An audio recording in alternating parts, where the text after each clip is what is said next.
What's up? Welcome to the first ever episode of the Polo Boys. I'm Grant Cohn. That's So Real Suneil Gaitonde. And we're both repping today. We're both dappered out. I got the pink on. You got the yellow. It's nice. We went spring colors. Yes. Yours is nice. Yours is good. Thank you. I appreciate it, man. I love the salmon too, man. That's nice. I had to go as obnoxious as possible for this one. Usually I dress up, but this time I'm just trying to drip. So we're talking Niners. Peter Schrager had, I think, one of the best report ever. It came out yesterday, and he said that the Niners just haven't made up their minds yet at number 3. A lot of decisions, a lot of things. They got a lot of moving parts, a lot of what have yous. Haven't made up their mind yet. Do you believe that? Well, I believe it, but not because the media said it. I don't believe anything that's coming out of the media these days. Everybody's kind of just a new story every week. Everybody's trying to fit content, fill up content and all that kind of stuff. But as far as is it believable that the Niners could still be, going through different scenarios and seeing, who that best pick would be? I think that has to be the case because you don't know who the Jets are going to pick. You don't know, what scenarios are going to fall. So to sit there and be like, I'm sure that this is going to happen, I think would be just naive for the 49ers not to have a plan B, plan C, or just figure out what it is. I'm pretty sure that it's down to about 2 or 3 players and then just different scenarios. But yeah, so I guess I agree with it in that case. I just have a hard time believing that that Kyle Shanahan and John Lynch went to Jed York the night before the trade and they're like, all right, this is what we want to do. We want to trade the next 3 years first round picks plus a third to move up to number 3. And that's the plan. And Jed's like, okay, cool. I like that. So who are you going to take? And they're like, well, we're still evaluating. We haven't really made our mind up. We'll figure that out. But for now, we just want to move it to number 3. What do you think? And Jed's like, all right, I like that plan. Let's do that. You don't have a guy in mind. You're just going to figure it out down the line. I don't think it works that way, but to me, this is the Niners trying to either backtrack the leaks that they had about Mac Jones, or they really don't want anyone to know what they're doing. Every time they make a big move, they're proud of the fact that it didn't leak. So I think they're trying to tell people hey, we don't know yet. We haven't made up our mind yet. And I don't believe that. I think that for them to be able to make up their mind means they need to know exactly what the Jets are going to do, right? Because that's I think what's the biggest thing. If they were the number 2 pick, I could see this being kind of what are you talking about? But number 3 pick, you don't know if Zach Wilson's going to be available. You don't know if Justin Fields is going to be available. Maybe even Trey Lance goes at number 2. So it's kind of I think it's very understandable to be like the 49ers aren't definitive, because if you fall in love with somebody and then that person ends up becoming the number 2 pick, all of that, I think they have to keep their options open because they're not in control.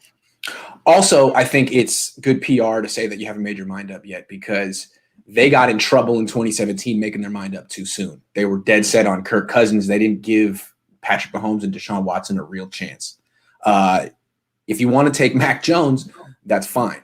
But you can't create the perception that you didn't give Justin Fields and Trey Lance a real chance because you made that mistake already. So I think some of this is a little bit of PR spin, hey, we're doing our homework, unlike 4 years ago. So even if you don't like the pick we make in 2 weeks, just know we did our homework and we looked very closely at each one. Maybe that's part of what this is.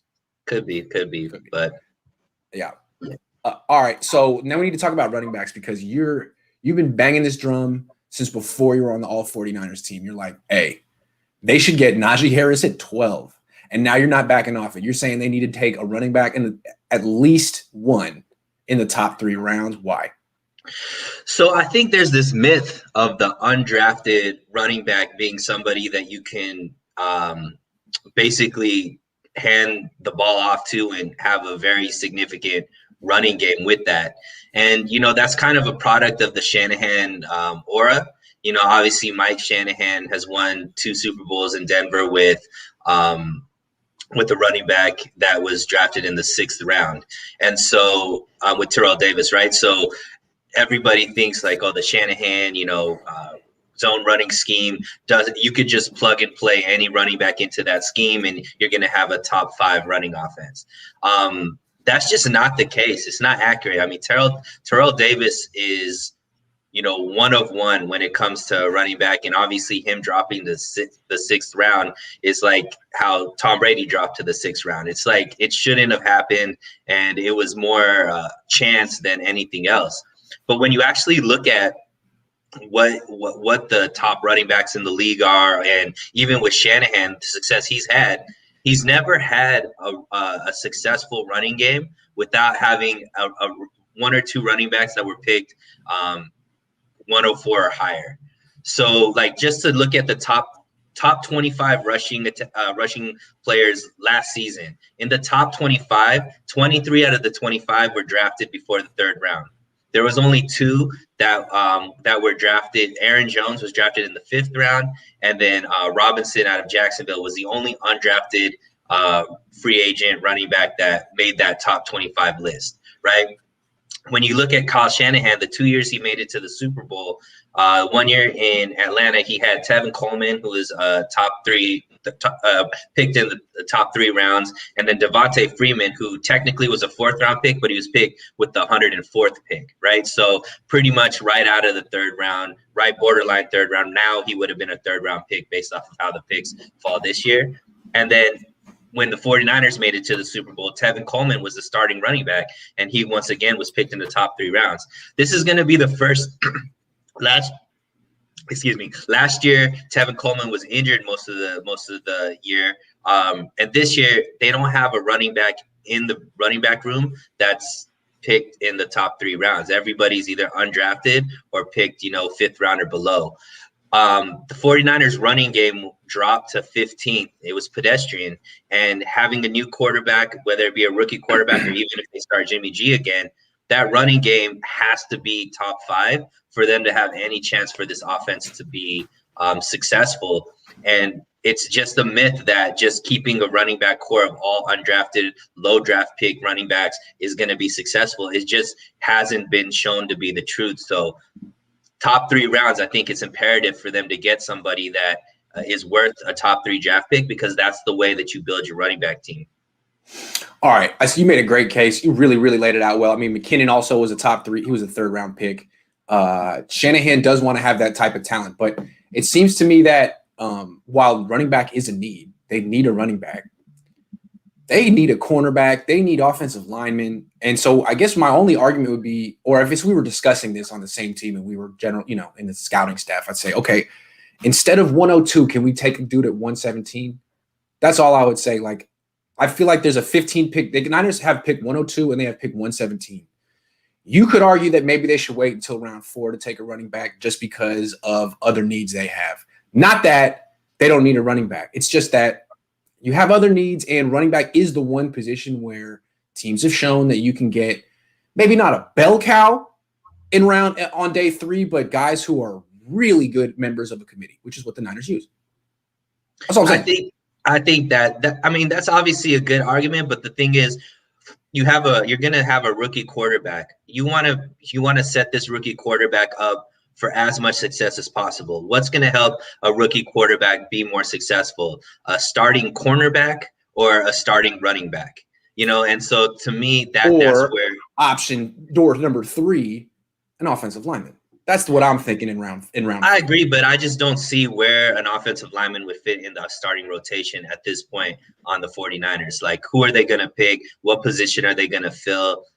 Is it worth picking a guard? Because that's really the only position that they're going to have open is a guard. Is there a guard in the top 3 rounds that's worth starting over Brunskill? I don't know. I have to do more research on that. But to me, I just think that going into the season with the running back core we have right now, I think would be a big mistake. I think we need somebody that could be the starter and then have Wilson Jr. and Mostert come off the bench. And with you and I disagree about, I guess, how early they should take a running back. But what I don't disagree with you about is that they're going to take a running back early. It's not whether they should or not. Kyle has a clear track record. You laid it out. He's not going to go into this season without a highly picked running back. Not a highly picked running back, but a day 2 running back. That's his track record.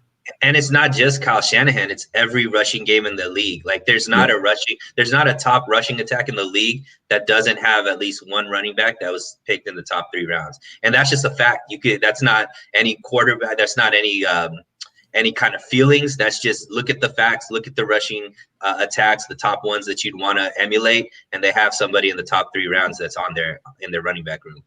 Real quick before we move on, who do you want him to take ideally? I know you want to take Najee Harris, but I'm saying like Najee. But realistically, what do you think? I think realistically, one of the running backs out of North Carolina, could be there. Yeah. I think the guy that you were talking about on Twitter, could be a good pick as well. So, I don't really have as far as like I'm in love with anybody other than Najee, but I do think that anybody that can be taken within those first 3 rounds that has a top 3 grade, I just think they have to take somebody. All right, here we got a question real quick from Big Bad Brad. Grant, we'll be looking at all these quarterbacks for years to see if we pick the right guy. If one of these quarterbacks wins a Super Bowl before us, is that a fail on Kyle? That's a good question. I don't think it's a fail. I mean, I don't think unless they win a Super Bowl before 2023, I don't think it's going to matter, because by 2023, if the 49ers haven't, been contending for a Super Bowl, won a Super Bowl, I think Kyle Shanahan isn't going to be the quarterback anymore. So the head coach. The head coach, or the maybe that was a Freudian slip, but yeah, the head coach, the head coach. So I guess it wouldn't matter. Yeah, I mean, I guess he's saying like if it's another repeat of Patrick Mahomes winning the Super Bowl within 3 years. But yeah, I mean, what's going to make or break Kyle on the 49ers is what his guy does within the next 3 years. If he's not good by 2023, Kyle's going to be gone. So that'll be interesting. All right. We did the running back. How dire of a need is running back? How dire of a need is cornerback? To me, this is an interesting position because they have all of their starters set and they're all vets and they're all good when healthy. But the depth at the cornerback in particular is non-existent. So how dire of a need is corner? Yeah, and I think the Niners are kind of tipping their hand at what they're going to do in the draft by what they're doing in free agency, and I think we're going to be talking about that later on. But I think this draft especially doesn't have a ton of top name cornerbacks, but it has a lot of depth. And I think this is going to be one of the drafts where the 49ers select maybe 2 or 3 corners with all of those picks. So I expect them to pick one within the first 3 rounds, and then another one between rounds 4 and 6, and then maybe another one throw in one of their late round picks, because they do need depth there, obviously. And I just think they look at this draft as they could get some quality cornerbacks to build that cornerback room through the draft. And that's why I think you haven't seen them be real aggressive with getting any free agent cornerbacks. Yeah, I like the idea of drafting multiple ones and developing them. But I also like what you said about them drafting a corner on day 2. I think they have to do that. Mm-hmm. And if I were them, I would take a corner in round 2, which is something they haven't done since Shante Spencer in 2004. I don't know why they've gone that long, but I think they really need to. I know they don't need a starter at corner right now, but you got to be realistic about Jason Verrett. He's a hell of a player, but look at his track record. I mean, to just pencil him in for 16 games is wishful thinking. You have to have some type of a really good backup plan, not some guy who's a 7th round pick, like a guy who's ready to go in case Jason Verrett pulled his hamstring in camp last year, missed the first couple of games. You don't know what you're going to get from him. So I think they need a starting caliber corner in round 2, just in case Jason Verrett gets hurt. Because if he gets hurt, that secondary stinks. Absolutely. And I agree with you. I mean, I could, if there was a prop bet that said the 49ers were going to draft a quarterback round 1, cornerback round 2, running back round 3, I would take that bet because I think that's exactly how it's going to go. I bet you could find that bet, and I bet you'd get amazing odds. Amazing odds. You should do that. All right. Sean says, do you think they are saying they are undecided to get Atlanta to move up 1 and gain a pick? Good Grant. We need a bell cow after a quarterback, center, cornerback, running back, DN, maybe a young quarterback will do what Kyle wants. Do we think that they're saying they're undecided to get Atlanta to move up one and gain a pick? That's what the Niners have done twice before. They've done this. Right. Solomon Thomas. I think it would be interesting if they're really up in the air with two quarterbacks. Like if Trey Lance and Justin Fields they have right there and they don't want to make the decision, they want Atlanta to make that decision for them and then get a pick out of it. I could see that happening, but I really think with the aggressiveness that the 49ers, like especially Shanahan and Lynch, put in to get up to number 3, I don't think they're really playing games. I think they know what they want. I think it's just about what scenarios play out, right? So is Zach Wilson going to be there? Is Justin Fields going to be there? Is Lance going to be there? I think they're really just dependent on what the Jets do, and then they have who they're going to pick based off of what the Jets do. But theoretically, let's say that Kyle Shanahan really does want Mac Jones. That's who he wants. Dead set. And he feels 90% confident that the Falcons want Justin Fields. So what the Niners can do is pretend they want Justin Fields, get the Falcons to panic and move up 1 and trade down to 4 and get the guy you wanted anyway in Mac Jones. I think that's where Sean is coming from here. And I think it's a possibility considering they did it last year with Kinlaw and they did it 4 years ago with Solomon Thomas. I just think that it's a different situation because they're in need of a quarterback as well. Whereas all the other positions were like DNs that weren't being picked. True. So I think it's too much to risk the guy that you want because it's not Mac Jones. Like that's not the guy that he wants because there's too much. The media knows too. If that's the worst kept secret, if it is Mac Jones, right? You know what I mean? So like, I don't think that's the 49ers way of doing it. It's going to be between Wilson, Fields, Lance. I think Atlanta would be interested in the same 3 quarterbacks. So I think it'd be too risky to risk it. Daniel says Jordan Reed just retired. Do you think it's because he knows he wouldn't have beat out Kyle Pitts and would need to take a backup role? Pitts at 3. Man, you started. This is you. This is a Grant Cohn special rumor that's starting for no reason, right? It's the no, it's catching on like wildfire because it's smart and people know it. Hey, Daniel, I appreciate you. I don't know, man. Look. If the Niners think that they love Mac Jones or they love Kellen Mond or they want to get real creative, they could do something like Pitts at 3 and then trade Jimmy and number 43 and a 4th round pick to the Patriots for 15. Maybe they could get real creative and trade back up. I don't know. But it seems like if they're going to get Pitts at 3, the fan base would freak out for about an hour or 2 until the Niners traded back into round 1 and got their quarterback. Maybe they'll do it. I don't know. I mean, I think that's more appealing than taking Mac Jones at 3. For sure. But I think Mac Jones at 3 is just smoke. It's not real. As far as the Jordan Reed, I think he just wasn't getting the offers that he thought he was going to get. And he's been unhealthy every single season, the last, 2-3 seasons. I think he just is choosing family and choosing his health versus, going into another season without making big money. Yep. Sean says we need to groom a center under Mac before he retires. If we don't, more disaster in a year. Grant, are you leaning towards Fields or Lance? Fields has experience. Okay, I want to talk about the center thing. That's our next topic. But real quick, leaning towards Fields or Lance. Personally, I prefer Lance. And my thinking here is they're both supreme athletes. You got to love it. What makes both unique, Fields has the combination of athleticism and accuracy, which is rare. I mean, how many guys that run like that can actually throw it downfield where they want to? Mm-hmm. Lance has the combination of accuracy and decision-making, which I think is extremely rare as well. And both are not accuracy, athleticism and decision-making, which neither one is coachable. So I think that decision-making thing is a doozy, and I think it's a problem with Jimmy. So I'm erring towards that. I feel like you've seen guys like Josh Allen, Lamar Jackson, a lot of quarterbacks incrementally improve their accuracy, but once a bad decision maker, always a bad decision maker. Look at Jay Cutler, right? Guys like that. But the problem is, I don't know if I've seen quarterbacks increase their accuracy under this regime. So I don't know. I don't know if that's their.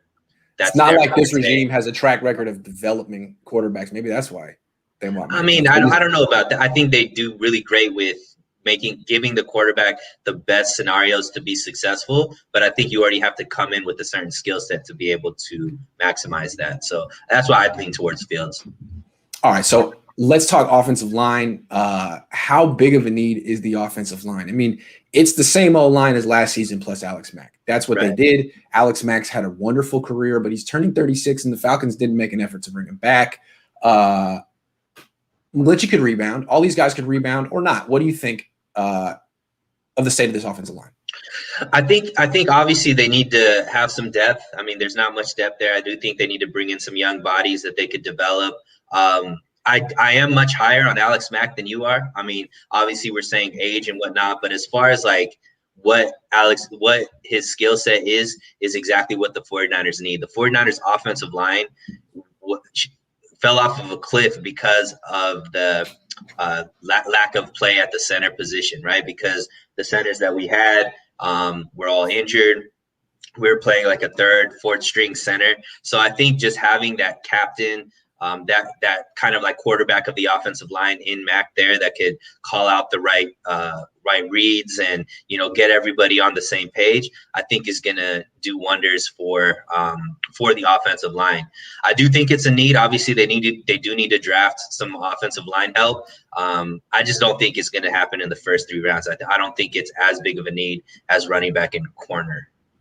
I feel like you could be optimistic about Alex Mack, that he's going to play at a high level for one more year, even though he's 36. You could be optimistic about Mike McGlinchey, that he'll bounce back and having a center with the line calls will help him. But I mean, that's optimism, and it's fair. And I'm not saying pessimism is any more realistic, but I feel like one way or another is kind of a leap of faith. And what you need to do is take a couple of offensive linemen in this draft. We can discuss where, but to protect yourself. I mean, what if McGlinchey doesn't bounce back? What if Alex Mack falls off a cliff because of age? I mean, he's a year younger than Joe Staley. So, yeah, I think it's an important need. I still think it's one of the weaker position groups on the team. And if they were to take an offensive lineman in round 3, where you wanted to take a running back, I wouldn't be mad at it. I mean, it is a need. I think definitely needs to be, addressed. I just think that, when you talk about leap of faith, you could say that about all the draft picks too. There's a leap of faith to take a draft pick and think that they're going to come in and be a starter as well. Sure. Right. Because so I just think that Alex Mack played very well last season. Obviously we're comparing him to, there's a fall off because at his peak, he was, one of the best centers in the game. So obviously there's a drop with age, but he's still one of the top centers in the league, I would say. He doesn't make very many mistakes, and he has a really good left tackle that's on his squad, and he has serviceable offensive linemen as well that I think are there and playing in a scheme that he's really familiar with. I think it'll be fine. Okay, see how it goes. All right. Yeah. Craig says, if we take Lance, does he start? What would stroke Kyle's ego more than getting to a Super Bowl with a rookie?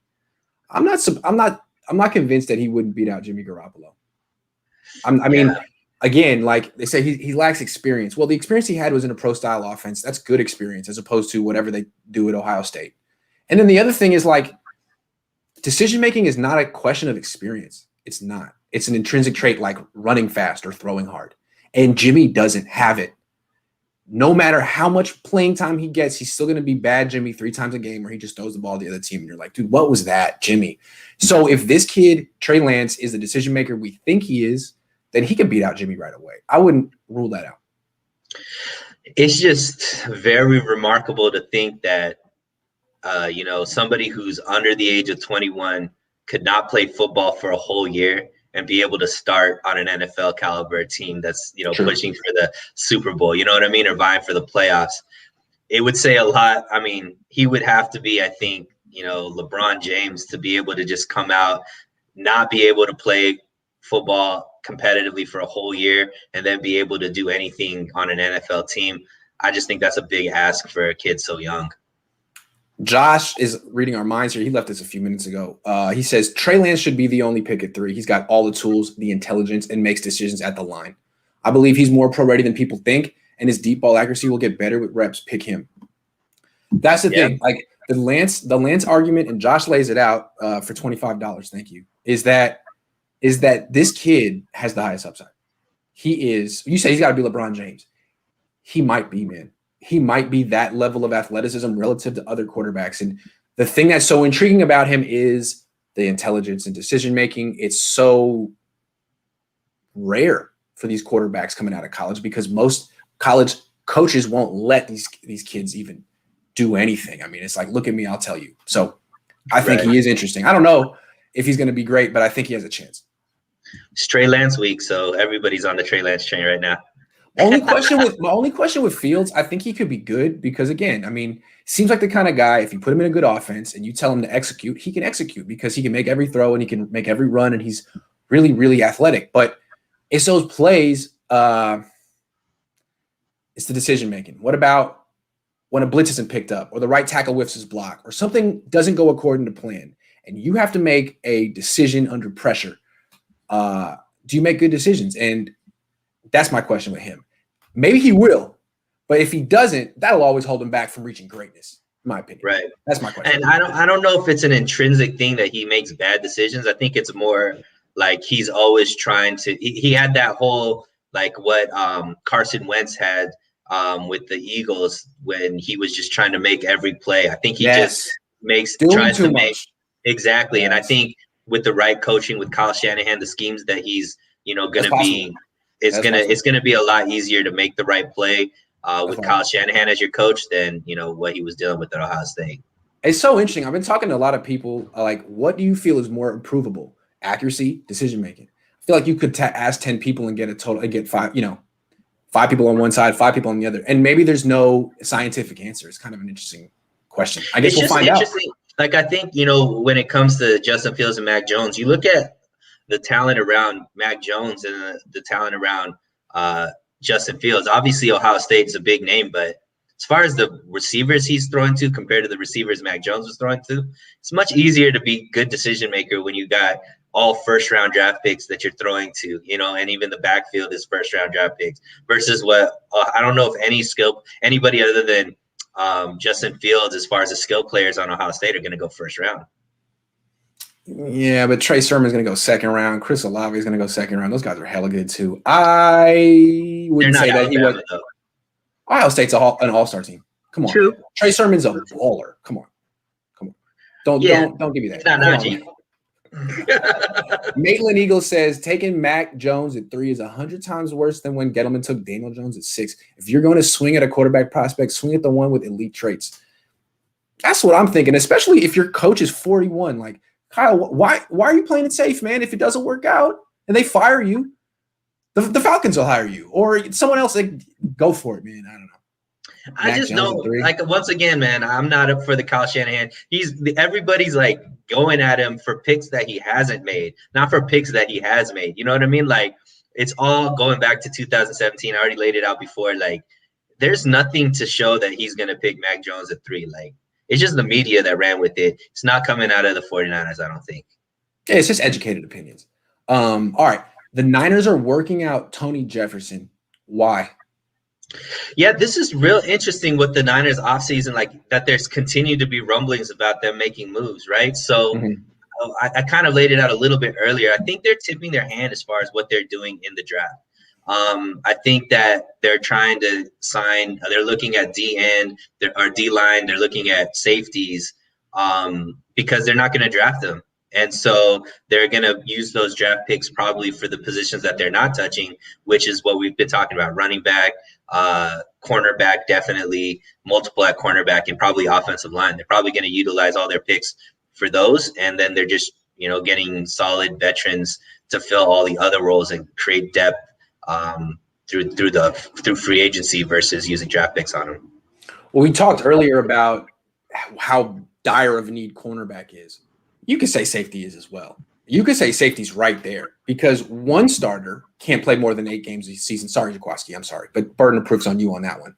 Can't play more than 8 games a year. The other guy, Jimmy Ward, is signed through 2022 and has his own injury history. The backups haven't really shown much.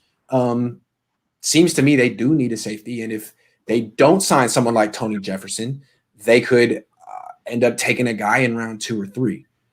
So signing Tony Jefferson would help.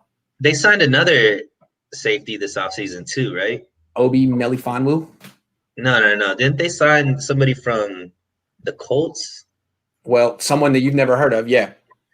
I thought they sounded pretty decent safety already, and they signed him and two Yeah, safeties that on was the his same name. I day. think that was his name. It was pretty decent safety.